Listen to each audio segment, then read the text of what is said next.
So ಏನಂದರೆ ಇಮಿಡಿಯೇಟಾಗಿ death ಆದಾಗ normally 28 year old female or male ಯಾರೇ ಆಗಿದ್ರು ನ್ಯಾಚುರಲ್ ಅಂತ ನಂಬೋದು ಸ್ವಲ್ಪ ಕಷ್ಟ ಆಗುತ್ತೆ. ಸೊ ನಾನು ಮೆಡಿಕಲ್ ಬ್ಯಾಕ್ಗ್ರೌಂಡ್ ಇರೋದ್ರಿಂದ and we are educated family. So ನಮಗೆ ಅಲ್ಲೇ ಒಂದು ಸಸ್ಪಿಷನ್ ಬಂತು, ಓಕೆ ಇದು ನ್ಯಾಚುರಲ್ ಡೆತ್ ಆಗಿರೋಕ್ಕೆ ಚಾನ್ಸ್ ಇಲ್ಲ ಅಂತ. ಅದು ಒಂದು ಅದಕ್ಕೆ ನಾವು ಇನ್ಸಿಸ್ಟೆಡ್ ಪೋಸ್ಟ್ಮಾರ್ಟಮ್ ಮಾಡಿಸ್ಲೇಬೇಕು ಅಂತ ಇನ್ಸಿಸ್ಟ್ ಮಾಡಿದ್ವಿ. ಆವಾಗ್ಲೂ ಅವರು ಮಹೇಂದ್ರ ಅವರು ಮತ್ತು ಅವ್ರ ಫ್ಯಾಮ್ಲಿಯವರು ತುಂಬ ಪ್ರಯತ್ನ ಪಟ್ಟರು, ಇದು ಪೋಸ್ಟ್ಮಾರ್ಟಮ್ ಮಾಡಿಸ್ಬಾರ್ದು. ಇನ್ಫ್ಯಾಕ್ಟ್ ಮಹೇಂದ್ರ ಅವರು ನನ್ನ ಹೆಂಡತಿಯ ಪೋಸ್ಟ್ಮಾರ್ಟಮ್ ನೋಡೋಕ್ಕೆ ಹೋಗಬೇಕು ಅಂತಲೂ ಇನ್ಸಿಸ್ಟ್ ಮಾಡಿದ್ರು. ಬಟ್ ಪೊಲೀಸ್ ಅದಕ್ಕೆ ಒಪ್ಪಿಲ್ಲ, ಅದು ಆಗಿಲ್ಲ ಅಂದ್ಕೊಳ್ಳಿ. ಓಕೆ, ಅದಾದಮೇಲೆ ವಿ ಗೇವ್ ಅ ಪೋಸ್ಟ್ಮಾರ್ಟಮ್. ಅದಾದಮೇಲೆ ತುಂಬ ವಿಷಯ ತಿಳಿದು ಬಂತು. ಹೀಗೆ ರಿಲೇಟಿವ್ಸ್ ಫ್ಯಾಮ್ಲಿ ಎಲ್ಲ ಕೇಳಿದಾಗ ಅವನಿಗೆ ಈ ಥರ ಬೇರೆ ಎಕ್ಸ್ಟ್ರಾ ಮ್ಯಾರಿಟಲ್ ಅಫೇರ್ ಇರ್ಬೋದು ಅಂತ ಒಂದು. ಆಮೇಲೆ ಇನ್ನೊಂದು, ಅವಳು ಕ್ಲಿನಿಕ್ ಮಾಡಬೇಕು ಅಂತ ಎಲ್ಲ ತಯಾರಿ ಮಾಡ್ಕೊಂಡಿದ್ಲು. ಅದ್ರ ಮೇಲೂ ಇವನಿಗೆ ಇಂಟ್ರೆಸ್ಟ್ ಇರಲಿಲ್ಲ, ಏನಕ್ಕೂ ಇಂಟ್ರೆಸ್ಟ್ ತೋರಿಸ್ತಿರ್ಲಿಲ್ಲ.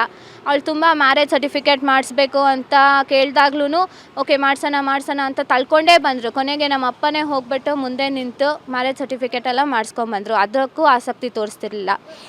ಮದುವೆ ಆದಮೇಲೆ ಒಂದು ದಿವಸನೂ ಎಲ್ಲೂ ಆಚೆ ಕರ್ಕೊಂಡು ಹೋಗ್ತಿರ್ಲಿಲ್ಲ, ಏನೂ ಕೊಡಿಸ್ತಾನೂ ಇರಲಿಲ್ಲ. ಸೊ ತುಂಬ ನೆಗ್ಲೆಕ್ಟ್ ಮಾಡ್ತಿದ್ದ ಅವಳನ್ನ.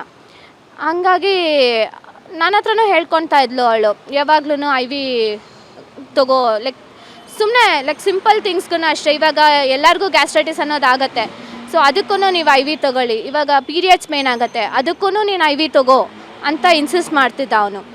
ಇವಳು ಇಲ್ಲ, ನನಗೆ ಈ ಥರ ನೋವಾಗುತ್ತೆ ಐ ವಿ ತೊಗೊಂಡ್ರೆ ಅಂತ. ಇಲ್ಲ, ನೀನು ತೊಗೊಳ್ಳೇಬೇಕು, ಸ್ವಲ್ಪ ಹೊತ್ತು ನೋವಾಗತ್ತೆ ಅಷ್ಟೇ, ಆಮೇಲೆ ಸರಿ ಹೋಗುತ್ತೆ ಅಂತ ತುಂಬ ಒತ್ತಾಯ ಮಾಡಿ ಟ್ರೀಟ್ಮೆಂಟ್ ಕೊಡ್ತಿದ್ದ. ಬೇಸಿಕ್ಲಿ ಅವನು ಒಬ್ಬನೇ ಟ್ರೀಟ್ಮೆಂಟ್ ಕೊಡ್ತಿದ್ದಿದ್ದು ಅವಳಿಗೆ.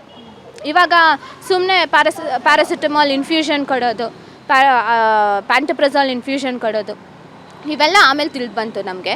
ನಾವು ಆ್ಯಕ್ಚುಲಿ ತುಂಬ ಟ್ರಾವೆಲ್ ಮಾಡೋದ್ರಿಂದ ಇನ್ನೊಂದು 3 ತಿಂಗಳು ಒಂದ್ಸತಿ 4 ತಿಂಗಳು ಒಂದ್ಸತಿ ಮಾರ್ತಳ್ಳಿಗೆ ಹೋಗ್ತಾಯಿದ್ವಿ.